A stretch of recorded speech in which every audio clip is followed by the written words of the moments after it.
நம்ம வந்து இன்னைக்கு ஆந்திரா ஸ்டைல் கத்திரிக்காய் கறி செய்ய போறோம். ஓகே, ஆந்திரா ஸ்டைல் அப்படின்னும் போது காரசாரமா இருக்கும். காரசாரமா. ஓகே, ஸோ கத்திரிக்காய் கறி செய்வதற்கு தேவையான பொருட்கள் என்னென்ன?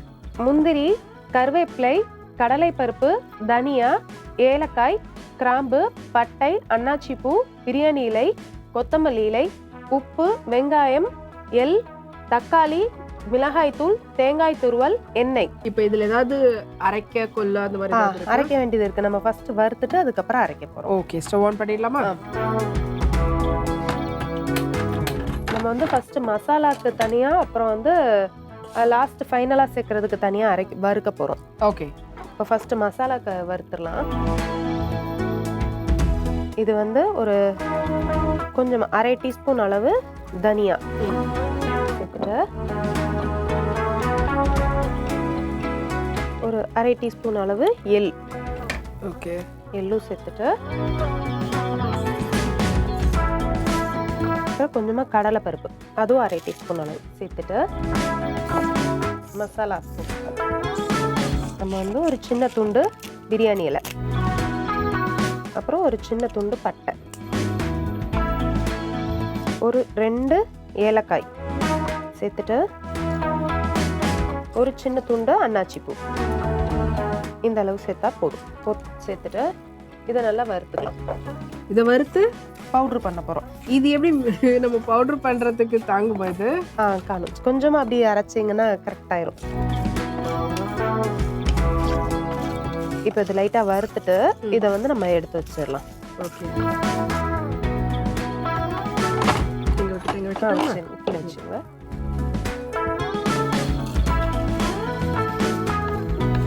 எண்ணெய் விடாம எள்ளு, கடலைப்பருப்பு, தனியா, அப்புறம் பட்டை, ஏலக்காய், கிராம்பு அதெல்லாம் பிரியாணி எல்லாம் போட்டு வறுத்துருக்குறோம். அதை வந்து நல்லா பொடியா பண்ணி அதோட சேர்த்து இது வந்து நம்ம ஆட் பண்ண போறோம். அதாவது நம்ம என்ன செய்ய போறோமோ அந்த கறியில இதை ஆட் பண்ணோம்னா நல்ல ஃப்ளேவர் கிடைக்கும் அப்படி சொல்லிட்டு. ஓகே, ஸோ இப்போ என்ன பண்ண போறோம்? அடுத்தது வந்து நம்ம மசாலா இது பண்ண போறோம். இது வந்து கொஞ்சம் எக்ஸ்ட்ரா ஃப்ளேவருக்கு. இப்போ பார்த்தீங்கன்னா நம்ம எண்ணெய் விட போறோம். முந்திரி பருப்பு இல்ல, இப்படி முந்திரி பருப்பு போட்டு கொஞ்சம் ட்ரை ரோஸ்டாவே பண்ண போறோம். ஓகே, இது வந்து ஃபைனலா உங்களுக்கு ஒரு திக்னஸ்க்காக நம்ம பண்றோம். ஓகே, அரைக்க போறோமா? அரைக்கிறதுக்கு தான், இதையும் அரைக்கிறதுக்கு தான். முந்திரி சேர்த்து அதோடய சேர்த்தா இல்லைன்னா தனியா? தேங்காய் துருவல் இதையும் தனியா அரைக்க போறோம். ஓகே, அந்த பொடியோட கிடையாது? பொடியோட இல்ல, இது வந்து தனியா பேஸ்ட் மாதிரி அரைக்க போறோம். அது வந்து பவுடர் மாதிரி பண்ண போறோம். ஓகே, இது வந்து பேஸ்ட் மாதிரி பண்ண போறோம். ஓகே, தேங்காய் துருவல் சேர்த்துடலாம். சேர்த்துட்டு இது கூட வேணா லைட்டா கொஞ்சமா எண்ணெய் விட்டுக்கலாம், ஒரு வதங்குறதுக்கு மட்டும். ஏன்னா தேங்காயிலே கொஞ்சம் எண்ணெய் பசை இருக்கும். இது கூட கொஞ்சமா சேர்த்துட்டு லைட்டா வறுத்துக்கலாம். இது தேங்காய் இல்லாம நெய், வெண்ணெய் கூட யூஸ் பண்ணிக்கலாம், நம்ம விருப்பம் தான். எண்ணெய் யூஸ் பண்ண உங்களுக்கு பிடிக்கல, இல்லைன்னா கொஞ்சம் பட்டரோ இல்லைன்னா நெய்யோ கூட நீங்க யூஸ் பண்ணிக்கலாம். இப்போ பாத்தீங்கன்னா தேங்காயோட கலர் மாறி இருக்கு. இந்த ஸ்டேஜ்ல நம்ம இதை எடுத்து வச்சிடலாம். இதான தண்ணி விட்டு விழுத அரைப்போம். விழுத அரைக்கணும். இது வந்து கொஞ்சம் திக்னஸ்க்காக, குழம்போட திக்னஸ்க்காக.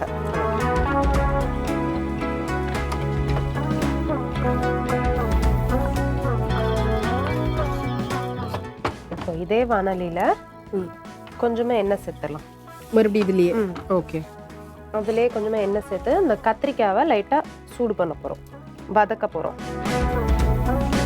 இதை வந்து கத்திரிக்காய் பார்த்தீங்கன்னா நம்ம 4ஆ கட் பண்ணி வச்சிருக்கிறோம். அதாவது உடையாம முழுசாவே இருக்கும், ஆனா 4 கட் பண்ணி வச்சிருக்கிறோம். அப்ப அந்த ஸ்டஃபிங் உள்ள உங்களுக்கு குழம்புல வந்து நல்லா ஊறி உள்ள நல்லா ஒரு கிரேவி மாதிரி இருக்கும்.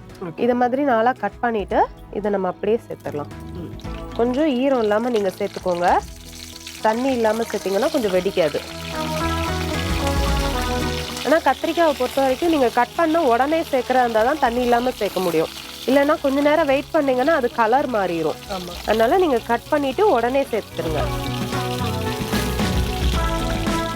இத மாதிரி சேர்த்துட்டு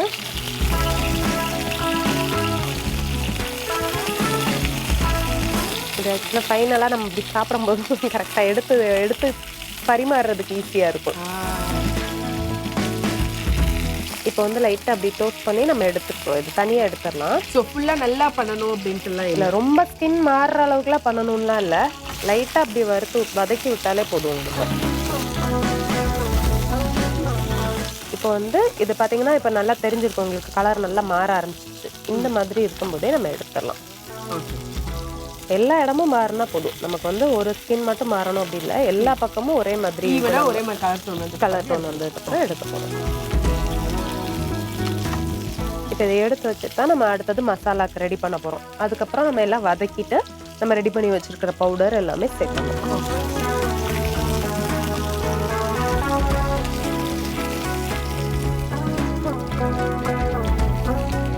இதுலேயே ஓரமாக எடுத்து வச்சிடலாம். ஏன்னா இதை அரைக்கிறதுக்கு தான் இதை நம்ம அப்படியே போட போகிறோம். அந்த கத்திரிக்காய் முழுசாக இருக்கிறதுனால நமக்கு எடுத்து போடுறதுக்கு ஈஸியாக தான் இருக்கும். நம்ம இதிலே அப்படியே ஓரமாக எடுத்து வச்சிடலாம். ஸோ ஃபர்ஸ்ட் வந்து பார்த்தீங்கன்னா மசாலா பொருட்கள் அதை வந்து நம்ம எண்ணெய் விடாமல் தனியாக வறுத்து எடுத்து வச்சுருக்குறோம், அதை வந்து பொடி பண்ணுறதுக்கு. அதுக்கடுத்து எண்ணெய் விட்டு தேங்காயும் முந்திரியும் வறுத்து எடுத்து வச்சுருக்குறோம். அண்ட் அதுக்கப்புறமா மறுபடியும் இன்னும் கொஞ்சம் எண்ணெய் விட்டு கத்திரிக்காவை நல்லா எல்லா பக்கமும் ஈவனாக வந்து போட்டு வச்சுருக்கோம். ஸோ இது எல்லாத்தையும் நாங்கள் தனித்தனியாக அரைச்சி கொண்டு வந்துடுறோம். கத்திரிக்காவும் கொஞ்சம் வந்து அதனுடைய சூடோ குறையட்டும். இதுக்கப்புறம் என்ன பண்ண போகிறோம்? இதுக்கப்புறம் நம்ம எல்லாம் மசாலாலாம் வதக்கிட்டு வெங்காயம் தக்காளி எல்லாம் வதக்கிட்டு இதை ஒன்றா சேர்த்து மசாலாலாம் ரெடி பண்ண போகிறோம். ஓகே, ஸோ அதுக்கு முன்னாடி நாங்கள் அரைச்சி கொண்டு வந்துடுறோம். எள்ளு, கடலைப்பருப்பு, பட்டை, லவங்கம், ஏலக்காய், பிரியாணி இலை இதெல்லாம் போட்டு எண்ணெய் விடாமல் நம்ம வறுத்து அதை ஆற விட்டு பொடி பண்ணி எடுத்து வச்சுருக்குறோம். இது ஒரு நல்ல ஒரு ஃப்ளேவர் கொடுக்கறதுக்காக வச்சுருக்குறோம். அண்ட் அதுக்கு அடுத்தபடியாக வந்து பார்த்தீங்கன்னா லைட்டாக எண்ணெய் விட்டு தேங்காய் துருவல், முந்திரி இதை வந்து நல்லா தண்ணி விட்டு விழுதாக அரைச்சி எடுத்துருக்குறோம்.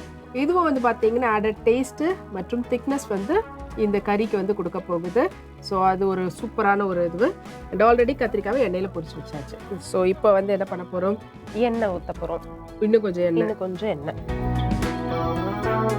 நம்ம ஏற்கனவே இருக்கிற எண்ணெய் கூடயே சேர்த்துக்கலாம். எக்ஸ்ட்ரா எண்ணெய்லாம் இது பண்ணணும்னு இல்லை, வேற எண்ணெய்லாம் மாற்றணும் இல்லை.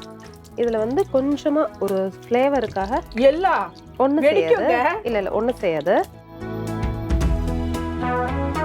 போட்டுட்டு கடுகு வெடிக்கான்னு எப்படி டெஸ்ட் பார்க்குறோமோ அது மாதிரி எள்ளு வெடிக்கான்னு டெஸ்ட் பார்க்கணும். ஓகேயா? இதில் வந்து நம்ம வெங்காயம் சேர்த்துடலாம். பொடியாக கட் பண்ணி வச்சுருக்குறோம். இதுக்கு வந்து பொடியாக கட் பண்ணால் தான் நல்லாயிருக்கும். அதனால் பொடியாக கட் பண்ணி சேர்த்துடலாம். சேர்த்துட்டு இதை நல்லா வதக்கிக்கலாம். இது வதங்குறதுக்கு லைட்டாக உப்பு சேர்த்துக்கோங்க.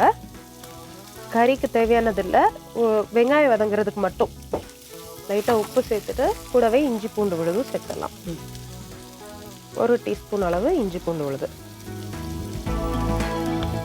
இஞ்சி பூண்டு விழுது வந்து கொஞ்சம் அதிகமாக சேர்த்துக்கோங்க, கொஞ்சம் வாசனை நல்லா இருக்கும், காரமும் உங்களுக்கு நிறைய கிடைக்கும். சேர்த்துட்டு நல்லா வதக்கிடலாம். இப்போ பார்த்தீங்கன்னா கொஞ்சம் கலர் மாற ஆரம்பிக்கும். நல்லா வதக்குனதுக்கப்புறமா நம்ம தக்காளி சேர்த்துடலாம். தக்காளி வந்து ஒரு தக்காளி, பெரிய தக்காளி அளவுக்கு சேர்த்தா கரெக்டாக இருக்கும். சேர்த்துட்டு நல்லா வதக்கிடலாம். இதை வந்து லைட்டாக வதங்கினா போதும், சாஃப்ட் ஆகணும்லாம் இல்லை, லைட்டாக வதங்கினா போதும். இப்போ இது கூட கொஞ்சமாக கருவேப்பிலை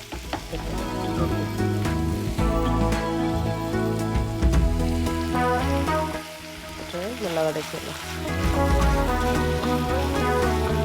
இப்போ இந்த மாதிரி நல்லா வதங்கியிருக்கு. நம்ம ஏற்கனவே வதக்கி வச்சிருக்கோம்ல கத்திரிக்காய், இதையும் இது கூட ஒன்றா சேர்த்துடலாம். ஸோ வெங்காயம் தக்காளி வதங்கும் போது கத்திரிக்காவையும் சேர்த்து போட்டு அதோட சேர்த்து நம்ம வந்து பரட்ட ஆரம்பிச்சிடலாம். ஏற்கனவே வதக்கி வச்சுருக்கோம், இதோட சேர்த்து நல்லா கலந்து விடுற மாதிரி மிக்ஸ் பண்ணிக்கலாம். மஞ்சள் தூள் கொஞ்சமாக ஒரு சிட்டிகை அளவுக்கு சேர்த்துட்டு, காரம் வந்து நம்ம ஏற்கனவே ஆந்திரா ஸ்டைல்னு சொன்னதுனால இது வந்து கொஞ்சம் நல்லா காரமாக இருக்கும்.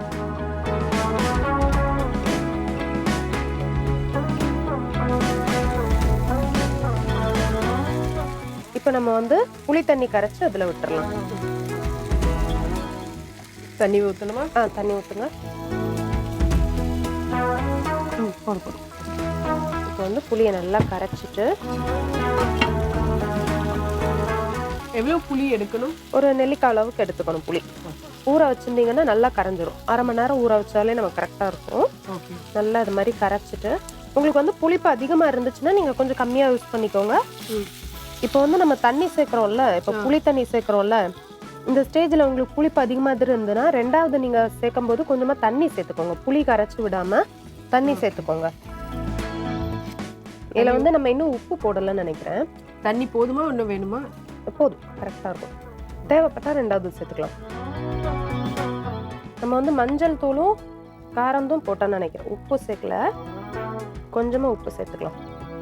கத்திரிக்காய்க்கு தேவையான அளவு உப்பு சேர்த்துட்டு நல்லா கலந்து விட்டுறலாம். இந்த இடத்துல நம்ம அரைச்சி வச்சிருக்கிறோம்ல மசாலா, இதையும் ஒன்றா சேர்க்க போகிறோம்.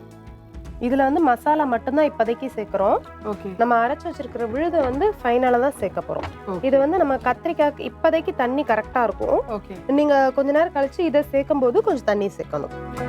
இது வந்து வேகிறதுக்கு இது கரெக்டாக இருக்கும். இந்த கத்திரிக்காய் இதில் வேகிறதுக்கு ஃபைனலாக தான் சேர்க்கணும். முந்திரியும் ஃபைனலாக தான் சேர்க்க போகிறோம். இதை இப்போ மூடி வச்சு ஒரு 2 நிமிஷம் வேக வச்சேன். கொஞ்ச நேரத்தில் வெந்துடும். நம்ம கத்திரிக்காய் ஏற்கனவே வதக்கி வச்சிருக்கிறதுனால சீக்கிரமா குக் ஆயிடும். நல்லா கொதி வந்திருக்குது. இப்போ பார்த்தீங்கன்னா உங்களுக்கு அந்த எண்ணெய் எல்லாம் நல்லா பிரிஞ்சு வந்திருக்கும். பார்த்தாலே தெரியும் நல்லா கத்திரிக்காய் வெந்துருச்சுன்னு. நல்லா சாஃப்ட் ஆயிரும். பாருங்க நல்லா சாஃப்ட் ஆயிருக்கும். இப்போ என்ன பண்ண அழுத்தினாலே சாஃப்ட் தெரியுதா உங்களுக்கு? இப்போ வந்து நம்ம ஃபைனலா நம்ம அரைச்சு வச்சிருக்கிற தேங்காய் முந்திரி விழுதையும் ஒண்ணா சேர்த்துக்கலாம். கொஞ்சமா தண்ணி சேர்த்துக்கலாம்.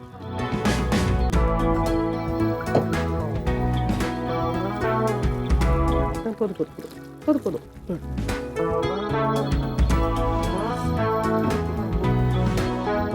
நல்லா கலந்து விட்டுட்டு ஒரு 2 நிமிஷம் மூடி வச்சீங்கன்னா நமக்கு ரெடி ஆயிரும். மறுபடியும் ஒரு கொதி வரணும். மறுபடியும் ஒரு கொதி வரணும். ஓகே. ஸோ நம்மளுடைய ஆந்திரா ஸ்பெஷல் கத்திரிக்காய் கறி வந்து பார்த்தீங்கன்னா ஃபுல்லாக ஆல்மோஸ்ட் நம்ம போட வேண்டியது எல்லாமே முடிச்சாச்சு. இப்போ இந்த தேங்காயும் முந்திரியும் சேர்ந்து ஒரு கொதி வந்ததுக்கப்புறமா நம்ம எடுத்து சாப்பிட்டோன்னா சூப்பராக இருக்கும். அண்ட் அதுக்கு கொஞ்சம் வெயிட் பண்ணணும். அண்ட் அதுக்கு முன்னாடி எப்படி நம்ம செஞ்சுட்ட செய்முறை விளக்கத்தை அப்படியே சுருக்கமாக நம்மளோட நேர்களுக்கு சொல்லிடுங்க. வானொலி நல்லா சூடானதுக்கப்புறமா தனியா, எள்ளு, கடலைப்பருப்பு, பட்டை, கிராம்பு, ஏலக்காய், அன்னாச்சி பூ சேர்த்து நல்லா வறுத்துக்கோங்க. வறுத்துட்டு இதை அப்படியே ஆற வச்சுக்கோங்க. இது நல்லா பவுடர் மாதிரி திரிக்கணும். அதே வானலியில கொஞ்சமா எண்ணெய் விட்டு முந்திரியும் தேங்காய் துருவலும் சேர்த்து நல்லா வறுத்துக்கோங்க. இது நல்லா வாசனை வர்ற அளவுக்கு வறுத்ததுக்கு அப்புறமா இதை எடுத்து தனியா வச்சிருங்க. இதுவும் அப்படியே இருக்கட்டும். இப்போ அதே வானலியில கொஞ்சமா எண்ணெய் விட்டு கட் பண்ணி வச்சிருக்கிற கத்திரிக்காவை சேர்த்து நல்லா கொஞ்சம் கலர் மாறுற அளவுக்கு வதக்கிக்கோங்க. வதக்கிட்டு இதை தனியா எடுத்து வச்சுக்கோங்க. இப்போ அதே எண்ணெய் கூட இன்னும் கொஞ்சம் எண்ணெய் சேர்த்து கொஞ்சமா எள்ளு, அப்புறம் பொடியா கட் பண்ணி வச்சிருக்கிற வெங்காயம் சேர்த்து நல்லா வதக்கிக்கோங்க. இப்போ அது நல்லா வதங்கினதுக்கு அப்புறமா இஞ்சி பூண்டு விழுதி சேர்த்து நல்லா வதக்கிக்கோங்க. அதுக்கப்புறமா நம்ம தக்காளி சேர்த்து நல்லா வதக்கிக்கோங்க. கூடவே கொஞ்சமா கருவேப்பிலை, கொத்தமல்லி இலை சேர்த்து நல்லா வதக்கிக்கோங்க. ஏற்கனவே வதக்கி வச்சிருக்கிற கத்திரிக்காயையும் ஒன்னா சேர்த்து லைட்டா கலந்து விட்டுட்டு மஞ்சள் தூள், மிளகாய் தூள் சேர்த்துட்டு கொஞ்சமா தண்ணி சேர்த்து வேக வச்சிருங்க. இது வேகட்டும். வெந்து வரும்போது தேவையான அளவு உப்பு, நம்ம ஏற்கனவே அரைச்சி வச்சிருக்கிற பவுடரையும் ஒன்னா சேர்த்து நல்லா கலந்து விட்டுக்கோங்க. இது நல்லா கொதிச்சதுக்கு அப்புறமா நம்ம ஏற்கனவே ரெடி பண்ணி வச்சிருக்கிற தேங்காய் முந்திரி விழுத இதோட ஒன்னா சேர்த்து நல்லா கலந்து விட்டுட்டு நல்லா கொதிச்சதுக்கு அப்புறமா இறக்குனீங்கன்னா நம்ம சுவையான ஆந்திரா ஸ்டைல் கத்திரிக்காய் கறி தயார்.